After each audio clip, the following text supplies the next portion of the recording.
Welcome to the Concast, Comic-Con Africa's official podcast. Okay. All right. Hey, everybody, and welcome to the first double digits episode of our podcast, the Concast. Holy crap, you guys, we made it to 10 episodes. Whoa. The first of many, man. That's exciting. Whoop, whoop. Whoop, whoop. So, we are kicking it back with the team today. We're chatting about, flippin' hell, how much pop culture has changed. We're all working from home at the moment, and I think that this is something that we've all really been able to ponder over, in terms of like how we consume pop culture, how pop culture is consumed, all that kind of stuff. And it's like, it's really got me thinking, man. Like, it has changed so much, and I think that, Stephen, for like, not to be a dick here, but you are the oldest one. So I think when it comes to speaking about how pop culture has changed, I'm really keen to hear what you have to say. So I think let's hop into it. Let's first all introduce ourselves. If you could just say hello once I say your name, and then we'll dive right into it. I'm joined by Jords. How's it, Jords? Hey. I'm joined by Stephen. How are you doing, Stephen? What's happening? And then, how's it, T? How are you doing? Thank you so much for joining us. Yay! I'm good. I'm good. Hey, awesome. So, I think let's hop into it. Stephen, I want to know from you about how you think that pop culture consumption specifically has changed over the time where when did you even start with pop culture? Oh, I think that's a loaded question. This is going to be one long chat. Yeah, I'm keen. I'm here for it. I've got my water. I'm ready. Well, man, I know most of you considerably older than most of you guys here, right? Mm-hmm. But it really is a loaded question, and I think in terms of like the progression, if I can say, or the consumption, like you asked, I think the last maybe 14, 15 months, I think has been probably the biggest push for pop culture and the biggest boom, if we can call it that, purely because of on demand. I think on demand TV has changed the game so much. I mean, what Netflix and Disney Plus, Hulu, Amazon Prime, and even YouTube for that matter has definitely positively benefited the industry. I think if just going back to my childhood, I never really was able to watch stuff online, or I was never able to even watch stuff on TV, to be honest, because you would have needed a channel. You would need channels that we didn't have access to. So, for example, I grew up watching Pop TV, which I don't think most of you guys would be familiar with. Pop TV used to play Conan, or Captain Planet used to play on Bob TV, and that is how old this time goes back for me. And that was only available between possibly like I think it was between 3 and 5 p.m. We only had access to TV from that time. And other than that, you had an open time just before, when you hoped that Mnet forgot to switch off the open time, and then they cut it 5 minutes later. So there's like that kind of access that I grew up limited to, and then obviously just the financial aspect of it. We weren't able to afford comic books, for that matter, or we didn't have access to it. I only found out when I was in my mid 20s that that comic book still existed in South Africa, purely because I never grew up with access to it. It's amazing now that obviously it's easier to gain access to it now. So a lot of the younger crowd will be able to access this, and even people of color have access to it now, which is even more amazing. We didn't grow up with the accessibility to it, and obviously now we have access to this, and it's so amazing. But yeah, a lot of even the adaptations. So comic book adaptations are now on Netflix, for example. So now you have access to this, so you can watch these things that you might previously not have had access to. So I think there's a lot of progression that the world has made, which has obviously benefited us all. Yeah. Well, there's something that I want to chat to you about what you said. Firstly, I think that, you know, with every new era or with everything that changes, there's always going to be like a shakeup. And I think that one of the big things that I think will inevitably be the next shakeup is like Disney, Hulu, the lots of them need to understand that we're not going to pay for all of those. You know what I mean? It's like, yeah, it's $70 a month, but $70 a month over 10 different platforms, that's 700 Rand. And like the sad part is it's still cheaper than a lot of other media sources. But I mean, that I think will be the next industry shakeup. I totally agree. I think even in terms of people never had really had access to internet in their homes, and over the last 15 months, for example, it has now increased. So fiber to home, I'm specifically speaking about South Africa as a context, because we were previously so far behind in terms of our access to stuff, in terms of our availability to things. Those things are now we sort of catching up. And I know a lot of people question like the fact that we don't have access to Disney Plus just yet, or you have to alter your IP address, or you have to figure something else out.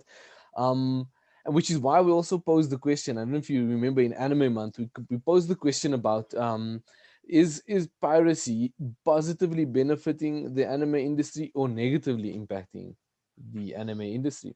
And it's it's a controversial question, yes, but it's such an important question to ask the fans, because how else would anime have gotten somewhere if it wasn't for only recent access to Crunchyroll or Netflix? These things have only been maybe in South Africa for the last 2 years, 3 years. Yeah. So, but people have been pirating anime for maybe 10 to 15 years in South Africa, right? Yeah. So it's questions like that you have to ask yourself. Is like, is it positively benefiting the industry, or is it negatively benefiting the industry? It's negatively benefiting the industry maybe from a financial aspect, but from a cover and a marketing perspective, it's getting everywhere. So then it plants a seed. So it gives you the seed of anime. So now all of a sudden you will jump onto a Crunchyroll subscription, or you'll go and pay a subscription, because now you've caught the bait of your pirated items. So there's a lot of positive and negative things that I think are mostly positive. Obviously, piracy is never financially good for a company, but from another, if you look at it from another perspective, it could be financially beneficial as well. Yeah, true. Jords, T, anything to add over there? Yeah, so I completely agree with your point about it being like a double-edged sword for anime. 100%, because look, there is lost revenue, because look, local companies or corporates might not want to pay the rights to an anime if they know everybody's already pirating it. And I think a lot of anime companies did find ways around it in the last 10 years. Some of them get sponsors like P&G and McDonald's and all that kind of thing, to just put a logo in the intro and in the outro.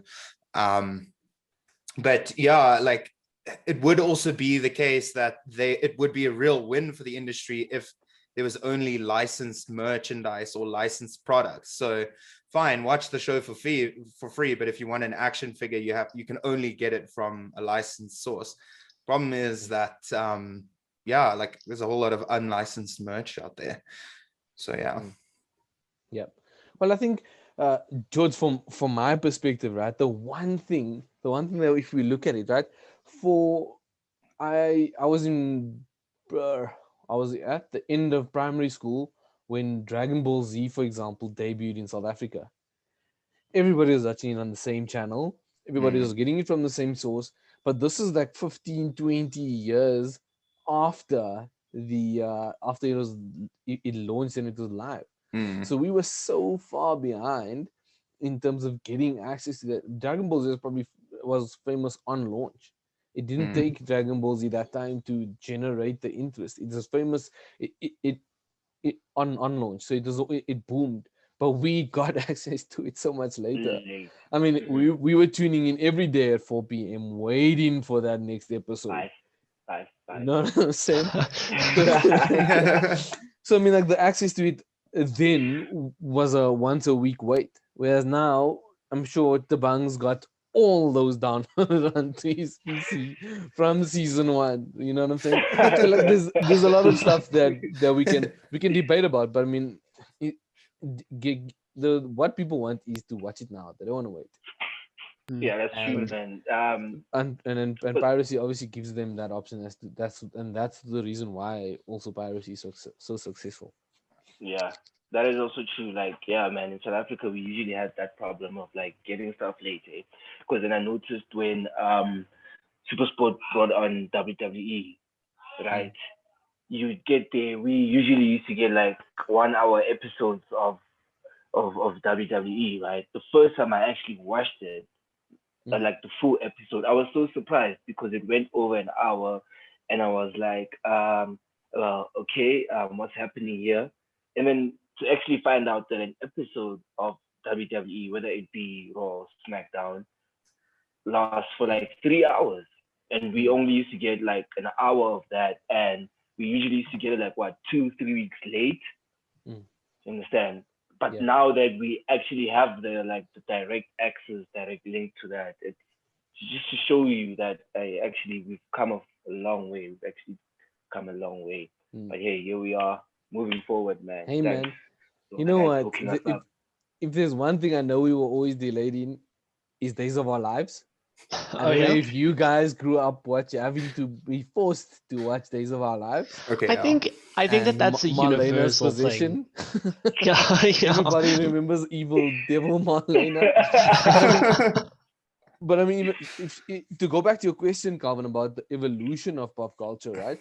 Maybe the Days of Our Lives does fall under pop culture because it was so popular. Do you know what I'm saying? And if you look at that, right, if you're talking about the evolution of pop culture and the access to it, now you can watch on your cell phone. Do you know what I'm Yeah. saying? Yeah. Whereas before, I knew I had no access to the TV from 5 to 6 because it was Days of Our Lives and then Bold and the Beautiful, and then I couldn't watch anything, and my mom was gonna punch me in the head if I disturbed that, and she'd rewatch the Omnibus on Yeah. on Sunday. On the weekends. I never understand, which I would end up doing with my stuff at the same time. But now you Yeah. have access to it on your cell phone, you know what I'm saying, or your tablet or your iPad. Just something that I like completely unrelated that I want to touch on with Days of Our Lives. I was watching The Simpsons again quite recently, and I think it's like season 23-ish. They made the jump from like standard definition to high definition, and for some reason I just always associate that jump with Days of Our Lives because god damn it, whenever they refer to it, they use these crappy ass 1980s versions, but there's like just as many seasons in full HD. But I like even that, it's like crazy to think about how, like, again, with like pop culture being presented to us, it was like this terrible like fuzzy screen vibes, and then all of a sudden it was like full HD 4K 60 frames per second, yeah. blah blah blah blah blah. Like that's also been wild to see. Totally. Another thing on like the evolution of pop culture is that, don't you think it's kind of funny that we're now pop culture? Like when Calvin and I were in school, it was like, nerd, what are you Yeah. doing with those Yu-Gi-Oh cards? Why are you watching those Japanese cartoons? Like, you're a big boy now, stop playing with toys. And now it's like the big boys are going, damn, that 10,000 Rand Iron Man action figure was going to look so good on my desk, or stuff like So that. true. So that's the main change I'd like to note over these 10 years is that nerd culture now is pop culture, whereas before, as you said, Days of Our Lives and Bold and the Beautiful, that was probably more, and the Spice Girls, that was probably more what people would go, popular culture. Okay. Yeah, but it's also on that note, Jords, I'm so glad that you brought up collectibles because it completely like slipped my mind when I was busy prepping for this. But it's like collectibles have become like so flippin' cool, man. Like they used to be really shoddy, where it was He-Man, and it was like in that like where you could see all the joints and the attachments and whatever. But that's also been something so cool to come out of the last, I don't know, call it decade and a half, where it's like collectibles are like chef kiss, like they look phenomenal now. Depends which ones you buy. Well, true. Yeah. It depends on Well, your there's- budget. yeah, true. Like the sad thing is, like, if I look at Iron Man, the first movie, the toys that came out with that range, because like obviously saved up for that Iron Man, it was like maybe $200, and it looked decent. Like the painting was good, the colors were movie accurate and all. But now, kind of like the baseline toys that come out into toy shops, in my personal opinion, I think they don't look as good anymore. Like the painting is a bit off. Just like the standard like baseline kits. When it starts getting into like your more high value collectibles, where you start paying over R1,000 for an action figure, then the quality starts to improve. So yeah, I'd say because of those high value action figures, like your standard action figures, I don't know. I don't vibe with them that much. You will still find me in the toy aisle. Calvin, I just want to touch on something that is important to me, right? And just in terms of the if we want to go back to the evolution of pop culture, right, is the inclusion of diversity in pop culture. 20 years ago, you'd never see a woman origin movie about a female pop culture hero. Yeah, it only just used to be. So if for that, like or even a person of color, and I always go back to these because it just shows you it shows you how people's mind and the perception of inclusion has changed or is changing, because it's so important to include everybody in this. Women are never given powerful roles or superhero roles or roles that are world changing or life saving. Wonder Woman, for example, is a huge success. Same with Captain Marvel, huge success, and the new release of Black Widow coming up soon. And then in terms of diversity, you look at Black Panther being the first. Black Panther is the first superhero of color. It's crazy that it took so long, but it shows you the evolution of the people behind the comics. So now everybody's promoting stuff. Miles Morales would never have gotten a cartoon before. Now he is, and his character is now bigger in the Spider-Verse. You know what I'm saying? It's all these inclusion things that for me is it just shows you how not just the pop culture itself, but the people behind pop culture are changing as well. Which is so cool, and it's so cool that like nowadays, it's not to say that it's exclusive for those people, but it's so great that people can look up to and be like, this is a toy that looks like me. I can identify with this character based on something that I don't need to say, okay, our personalities are similar or whatever. It's like, hey, look, this looks like me. That's super cool. I love that, and I love again, speaking about modern pop culture and the evolution of it.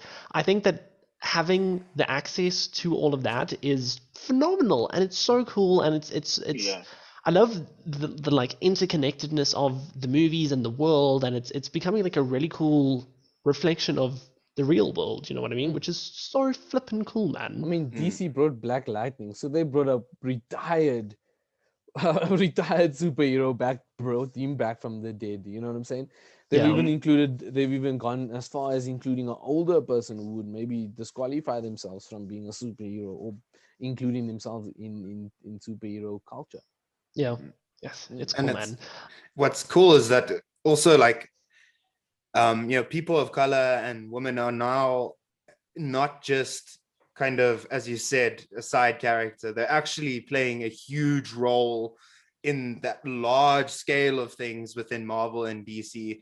Like WandaVision, that whole series is the setup for the next 10 years of Marvel movies, just because of what they're doing there. And Yeah, I think Scarlet Witch was always a very integral part in that story, even in the comics, for years. But I think after the 60s, like comics started to change and started to be a bit more inclusive. And now that those more inclusive stories, they got their time to shine in the comic book forms, they're now coming onto the big screen, which is really awesome to see. Yeah, awesome, man. So I want to chat about, like, we've kind of touched on it, but like the change in quality, and I think that this is a really good segue into that.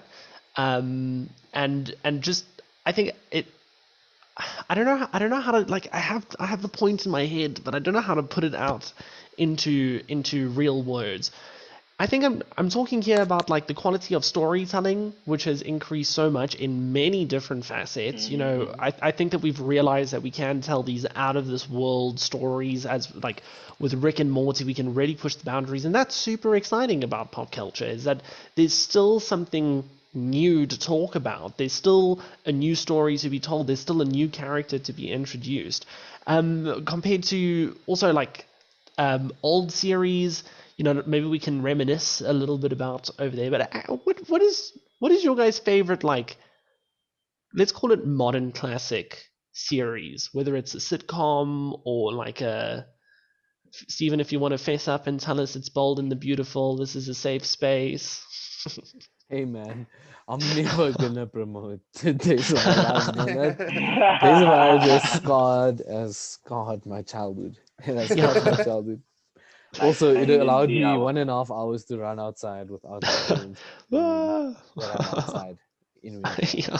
But I think if there's one thing maybe I can complain about, to bring another side to the story, is like, I hate it when certain aspects of a cartoon are pushed for modern.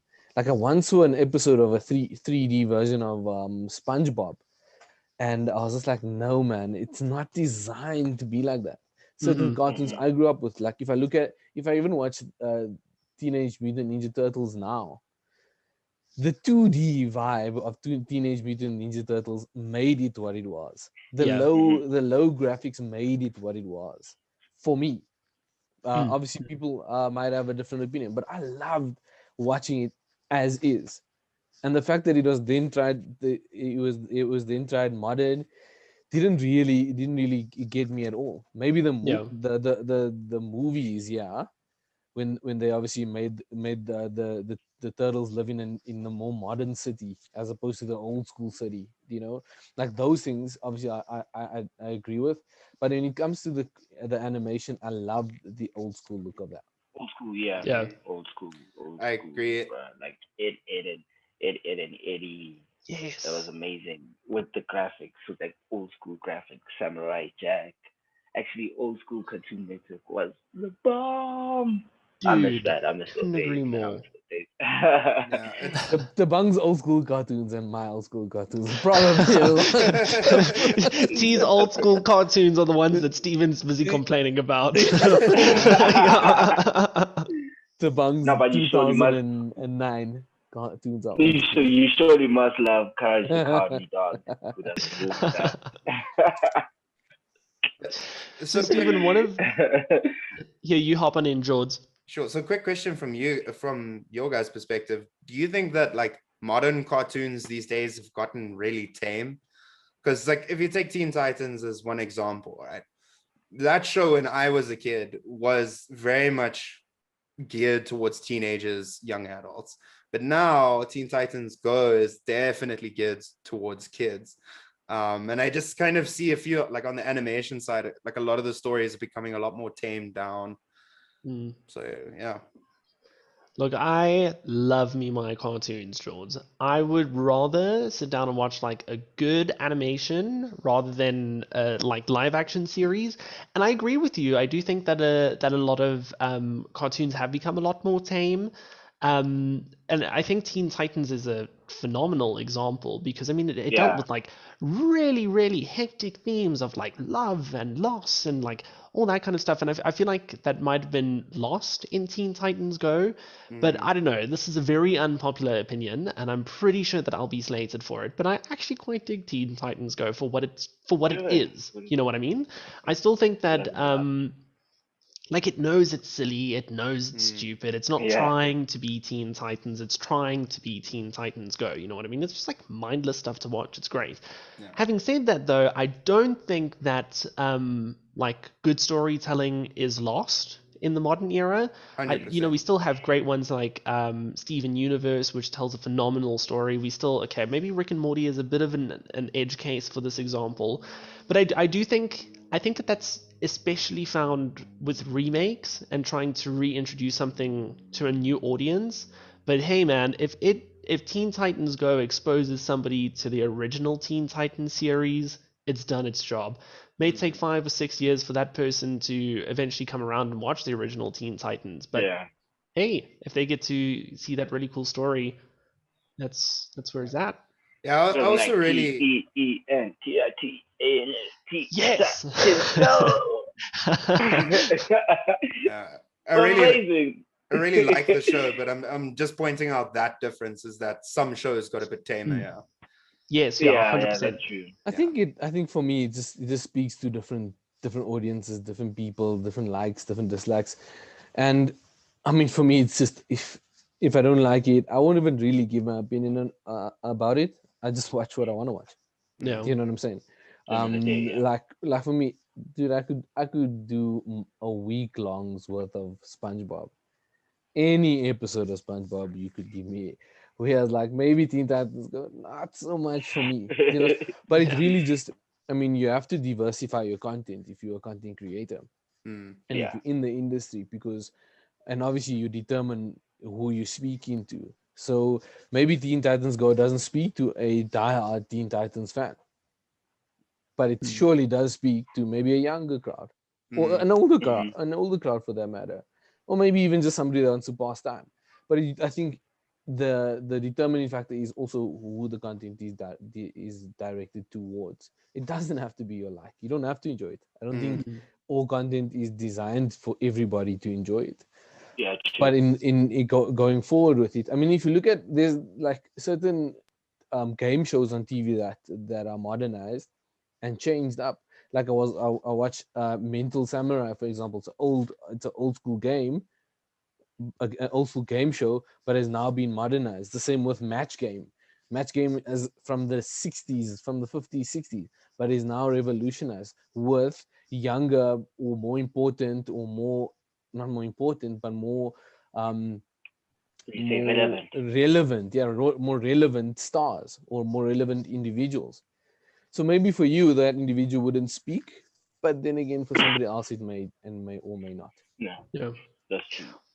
Well, I think on that note, Jords, one thing that I want to add is one of the best reincarnations of like 90s pop culture, and I think that this actually speaks quite nicely into your point, is the Animaniacs. Holy crap, did you see this in the series from last year? It was so cool. It was just as raunchy. It was just as great. So I think it can be done, and I definitely think Animaniacs is groundbreaking in so many ways. So maybe this is the Animaniacs will rise from the dead, and they'll bring back some raunchy ass cartoons that aren't afraid to make fun of Steven Spielberg, even though he made the series.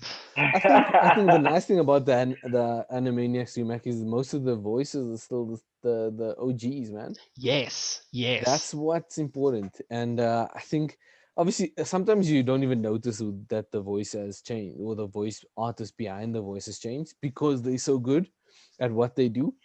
But I mean, the fact that you've kept those OGs, man, those are also important in terms of reigniting or refreshing a brand. Yeah, so true. Yeah, that's true. I just took a look at the clock, and we have so much to get through, and we are violently running out of time. But I guess that's the joys of reminiscing, right? I'll talk Before you less, Yeah, gents. I'll talk yeah. less, guys. Please go on. Be, no, be brief. no, man, that wasn't a cue, Stephen. Okay, one of the things that I want to chat to you about, and I think that we were kind of touching on it, is like personal defining pop culture moments. So pretty much what I just want you to do over here is let's chat favorite movies slash favorite games slash favorite animation, favorite what is this is where we get to know each other. What's your favorite movie? I think I'm going to start with Jords. Tell us your favorites of everything. Sure, favorite of everything. That's Well, as much as you can. it's so hard to pick favorites though in this industry. But so favorite comics, I would say definitely Batman. I like the way the Batman comic. I just like the way they're written. And it's definitely like a detective story through and through. In terms of movies, everything Marvel is putting out recently, well, potentially for the last 5 years, is excellent. One Division is just crazy good. Like Loki is insane what they're doing there and setting up the new, the new universe. So I think I've answered both like movies and TV series there. Although when it comes to movies, I will. Okay, so for TV series, I'm going to say One Division and Loki at the moment. For movies, my favorites are always Star Wars and Marvel together now. But yeah, originally Star Wars. And then let's see what else is there to cover. Games. Sure, games are a hard one to actually choose a favorite, but Call of Duty, any shooter actually with a good competitive vibe will get me going. Other than that, if it's like a storyline based game, it's got to have a really excellent story. Yeah, got to agree with you on Batman. Batman comics are legit. Stephen? Oh man. I think for me my favorite film is definitely Nacho Libre. Always has been, will always be. Just because man, I can watch Nacho Libre plenty of times over and over, and I could laugh every single time. I love Jack Black's interpretation of Nacho and just the craziness he brings. And then in terms of games, man, I'm gonna go back and say Golden Axe. I grew up with Golden Axe, man, and I would never ever trade any game for other than Golden Axe, man. Talking about it last week, and I was like, what is that? which one was it? Is it like an arcade game? Which one was it? Yeah, man. So I grew up on old school. I grew up on arcade, three buttons and a knob. You know what I'm saying? Though that's with 5 cents, which you guys may not remember. 5 cents coin. So yeah, spending 5 and 20 cents on games, man. Those are the things that I'll always remember and cherish. But definitely Golden Axe for me, man. Yeah. So my friend has a necklace with a little amulet on it, or an amulet, something. I don't know. Amulet. So with an amulet on it, and I was like, shit, I recognize that, but I can't quite put my finger on what it is. So she was like, have a look again. So I looked again. True as anything, I couldn't even recognize a 1 cent coin anymore. What's scary is that they're making jewelry out of 1 and 2 cent coins that are left in circulation and probably selling it for like $500. I was gonna say exactly. You're selling 1 cent for 500, and shit, I felt scammed. That was the first of, I'm sure, many senior moments that I had. T, you're up. Tell us all your favorites. Okay. Well, let's see. Favorite movies. I think you guys must know that by now because I always say it. John Wick is a man of focus. Sheer will. before that, I used to love the Matrix, the whole like trilogy. So you might say I'm a huge Keanu Reeves fan. So as soon as I watched the first John Wick, I fell in love. I watched the second John Wick, and I was like, I am staying here. So yeah, John Wick, all three of Nice. them actually, all three John Wick movies are my favorite. Games, I also grew up a caveman. Well, instead of 5 cents, we used 50 cents, Steven. Inflation. The times have changed. Yeah.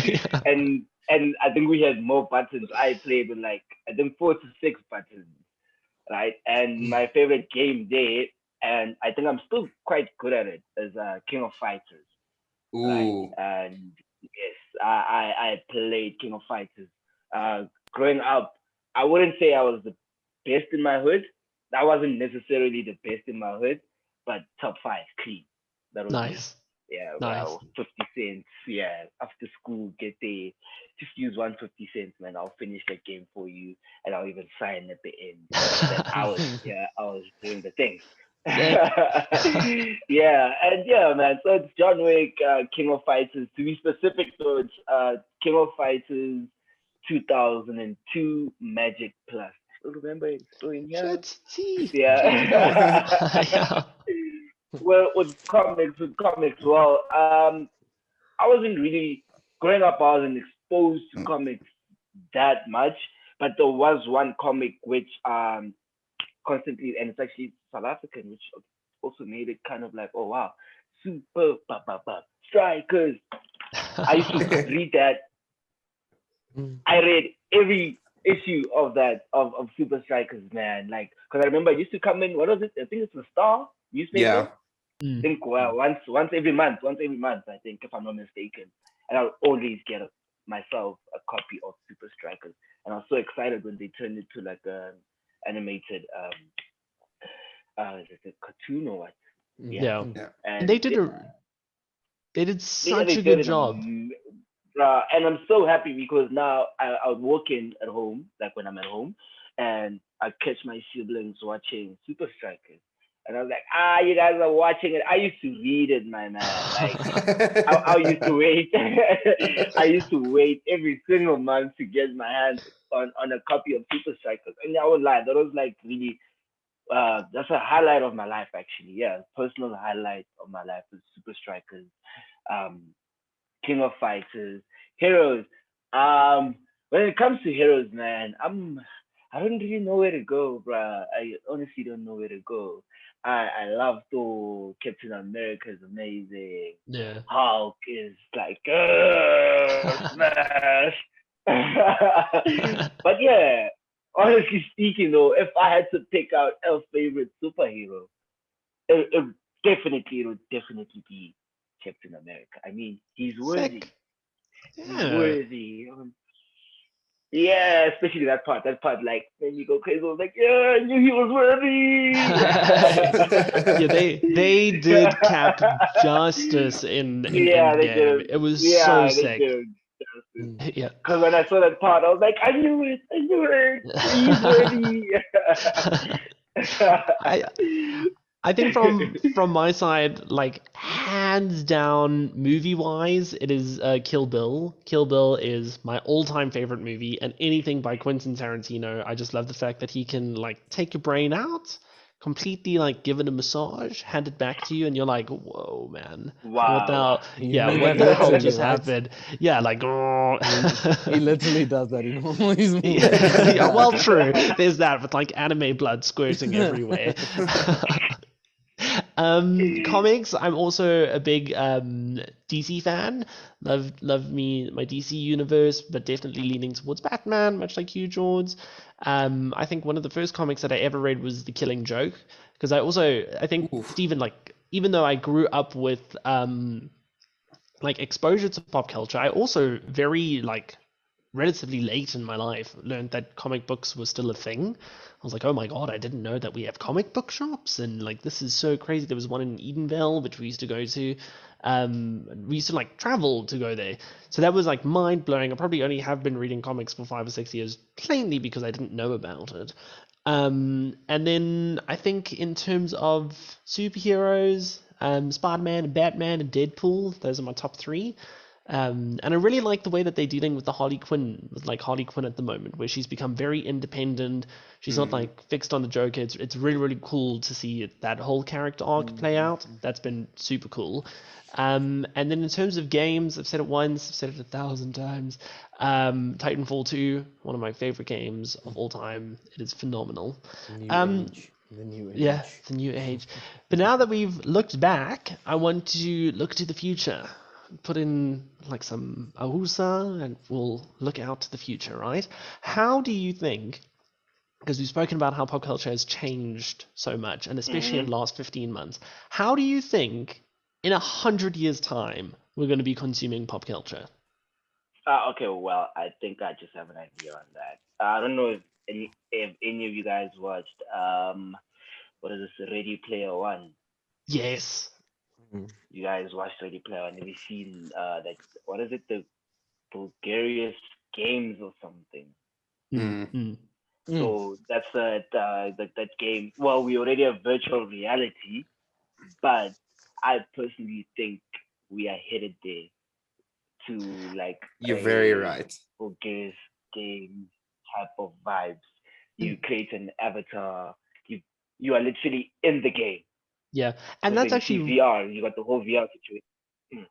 That's really, really true, and especially So- like with NFTs and stuff like that. Imagine like you could buy something, an NFT, and like bring it to your room and put up a poster. That'd be really sick. But you were what I saying, mean? T, That I'm was so so sorry. I amazing.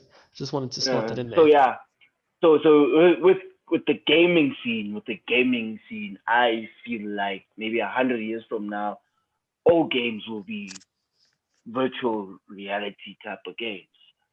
I don't know if that makes sense. Yeah, because then when I was very fascinated actually when the first time I watched that movie actually, Ready Player One, and I was like, wow, this is so cool. Imagine you could like not necessarily link your life to a game, but that's what people did in that movie actually, like their whole lives were on the game. Someone will tell you I've got 10 years worth of winnings. If I lose my progress, my life is over type of vibes. But with gaming, because with the VR, we already have VR, it's been around for a while now. Surely 100 years from now, I feel like 100 years even, it's like, yeah, that's a long time.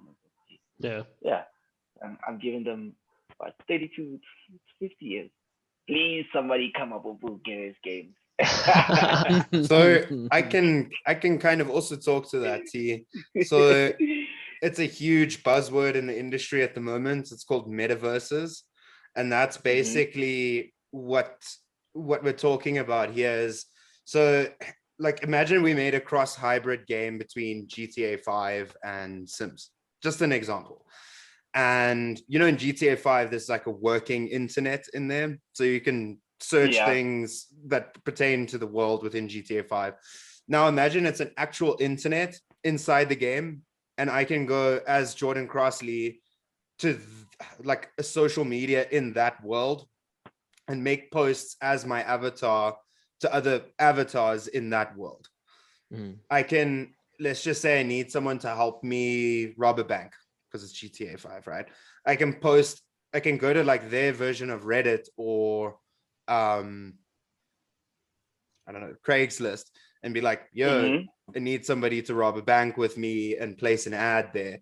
And then there's also careers where people can go, like, for instance, we're bank robbers, right? And the money we steal from those fake banks goes into our game account, right? And can be exchanged for real value coins or like real value money or something like that. It's also the potential for those like game coins, let's just say Rockstar or GTA coins, to be traded openly as NFTs on Bitcoin. So all of that stuff's coming within the next 5 years. Epic Games made an announcement 3 months ago that they're building a metaverse. Google's already pretty much invested. Facebook has got their Horizon project. So it's all pretty much leading towards that. Yeah, I see. Yeah. Totally agree. No. I think, man, Calvin, as much as the guys are talking about where things will be in 100 years time, I want to just take a different turn and say, like, I hope the OGs stay, man. I really hope the OGs stay. like if the one thing that if you look at it, right, look at the controversy between traditional and digital art, for example. A lot of people now say that digital art is not actually art because you're not actually putting your personality into the work, or it's not an actual brush on a page, or it's not a pen on a piece of paper, so it's not actually art. So I mean, if we look at that argument, for example, and double it with whatever the next stage is, or whatever the next phase is, we'll always have controversy. I mean, we spoke to the guys at Jupiter's Legacy, the new comic Jupiter Invincible. That is a new comic which is including AR and VR into a comic book. 20, 30 years ago would never have been thought of. How do I watch a comic book where a horse is running, or lightning bolts are striking through my cell phone on a book which is now online, which is also based off a paperback book as well. So there's so many things you have to, there's so many realms even in just what I said. Those are 4 or 5 different levels of a comic book. Where does it go to next? Is it going to be where I just snap my fingers and that there's something new?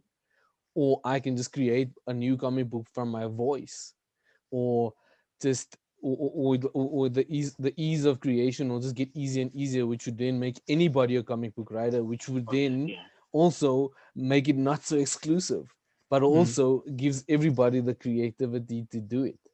You know what I'm saying? Whereas maybe Thabang, for example, can't draw to save his life, would discredit himself from being an artist. But now, because he's great at Photoshop or Creator Studio or something like that, now he can create. So it's also, there's so much to it because it can include people but also exclude people at the same time. Yeah. Just listening to you guys, like I've had an absolute like brain blast because I was thinking about it. Okay, cool. So we're busy speaking about 100 years into the future, but we actually have some attainable measurement as to what 100 years ago was, what it looked like. And it's crazy to think about somebody speaking about this in 1921, like the era of Gatsby, you know what I mean? Like imagine what they were speaking about, and they were like, in 1,000 or in 100 years, we're going to be doing this and all of this. And I don't think that they were far off for the most part. I think that, you know, yes, it might have been a little bit obscure, it might have been a little bit abstract, but I think like the general ideas were still there. So I mean, using that logic, that's extremely exciting, what we have to look forward to. Just before we chat about a couple other predictions and what we think is going to happen in the next 100 years, this brain chip vibe, what's your view on it? That you could pop a brain chip in your head, you could like visually turn on a comic, you could like visually listen to it, or like mentally rather listen to a song, watch a movie kind of thing. Would you guys do that? And while you think about it, I'll swing on in first because I've pondered this quite some time. So I personally wouldn't, because I really enjoy that, like with all the bombardment from entertainment, from electronics, from everything, just that 20 minutes that I wanted to be human. I think that I really appreciate being human when I want to be human. So that's my point of view on it. Over to you guys. I'll take another stab at that one. Sign me up, Elon. Oh yeah, I'm here. Like whatever you want, just wherever you want to put it, just stick it in. No, like seriously, because so everything has become so much more fast-paced in our world right now. And honestly, to have something where you can literally just download a skill. Yes, I mean it does take a lot of the achievement away from like mastering a skill and honing that skill, but like come on, like just download a kickflip and then bam, pro skater or whatever, you know. So, and seriously, that's exactly what Elon's chip is doing with its muscle memory aspects of it. Creepy, man. Yeah, so I mean, literally, if you wanted to become a pro artist, and there's certain little gestures that they do with their hands that you're not quite used to, literally just download it. Yeah, that's me. I just want to quote the best movie of our time, The Incredibles, where Dash says, if everybody is special, nobody is special. So if everybody is a pro artist, there is no such thing as a pro artist. If everybody is a pro skater, there's no such thing as a pro skater. But So just Which does make no Ewing, Yu-Gi-Oh trap carding you there. okay, but at the same time, who cares about the pros when everybody can do it? Just have fun. Like if you want to That's be one a way to pro, put like it. a pro parkour artist, and you want to jump off buildings and not die, it's going to take you years before you can get to that stage. But literally just download something and start jumping off of buildings or whatever and not die like this So George afternoon and have fun. Jords is just in it for the good times. Let the good times roll. I want to break Jordan's bubble just a little bit, right? Yeah. Jordan, all I can think about with all that you're saying, all that goes through my mind is if there's a technology for somebody, gee, there's a hacker for somebody, man. And Yeah, now that's true. somebody's hacking in your brain and wipes all of Jordan out, and Jordan is a bitch, first of all. And also your personal software, man. How are you gonna upgrade your personal? Like I just think about my cell phone provider. There is literally an iOS 4.1.1.18 point something, and now you can't upgrade your software, or the Wi-Fi is down, or there's load shedding, and now you can't upgrade, and then you're just stuck because you can't figure the software update. Do you know what I'm saying? It's easy to maybe add an app on, but upgrading that homing iOS, man, I would not want to be stuck in a place like that. So for me, no. And my second point will also be is that sometimes I don't even know if my brain would be able to upload a movie. You know what I'm saying? Like there's, and then number two, there's so much happening in my head. Yeah. I think maybe that movie would have commercial breaks every 7 minutes, for example, just purely because of how busy my mind is. But Yeah. I think, once again, another controversial topic, and I think there'll always be a 50-50 on this one, because I mean, we face that with the current pandemic. Are people going to take a vaccine? Are they not going to take a vaccine? They're tired of lockdown regulations, but they don't want to take a vaccine. So I mean, I guess we'll always be stuck in a 50-50, half a dozen of one and six of the other. Yeah. I could literally, like the whole time, I could hear the ads in your head, Stephen. Are you tired of not responding to those emails? Well, get the new Email Pro. With Stephen sitting there like, I hate ads so much. Like it's literally your own, like it's your own head giving you ads, and you're like, my I junk hate mailbox is full ads. Yeah. I have a question. Yeah. Blue pill or red pill? So just remind me what they do again, T, because I always get this mixed up. If I'm wrong, please, if I'm wrong, somebody just go on the net and check. I think the blue pill kicks you out of the matrix, right? Yeah. The red pill, you want to stay in the matrix. If you take the red pill, you're just going to wake up in your bed and you totally forgotten about that young conversation you had with Morpheus, right? So basically, what I'm trying to say is, chip in my head, nah. I think I love being human, bro. Small things like having to physically pick a movie. Like, okay, so what are we watching today? Small things like that. Like replying to your emails or skipping an ad and having network problems. You understand what I mean? Like I feel like once we reach that point, bit by bit, well, that's my personal opinion, but I feel like bit by bit we gonna be losing our humanity, man. Like it's really the small things that make us human.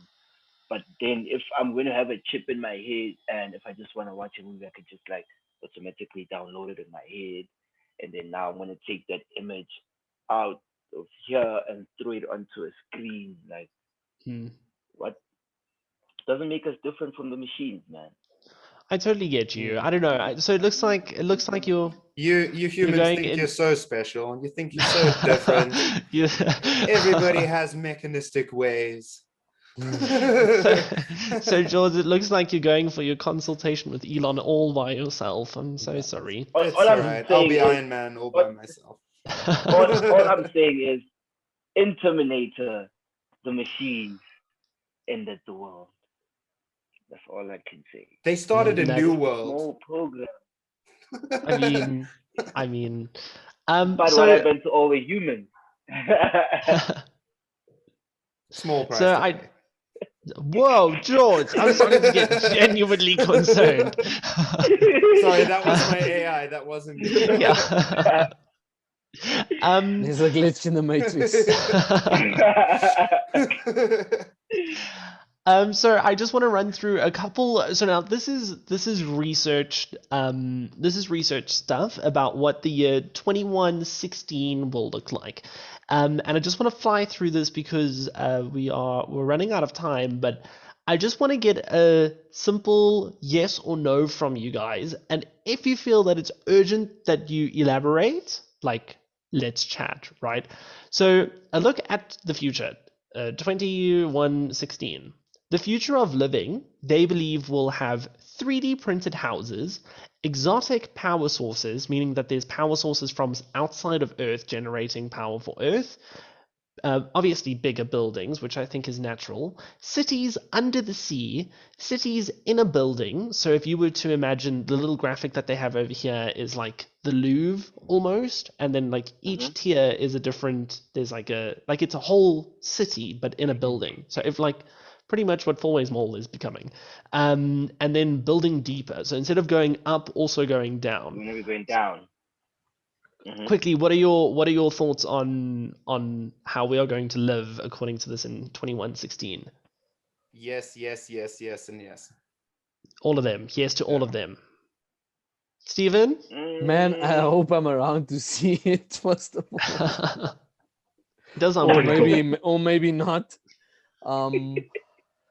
But I think there's gonna be obvious changes, and I think if you just look, Yeah.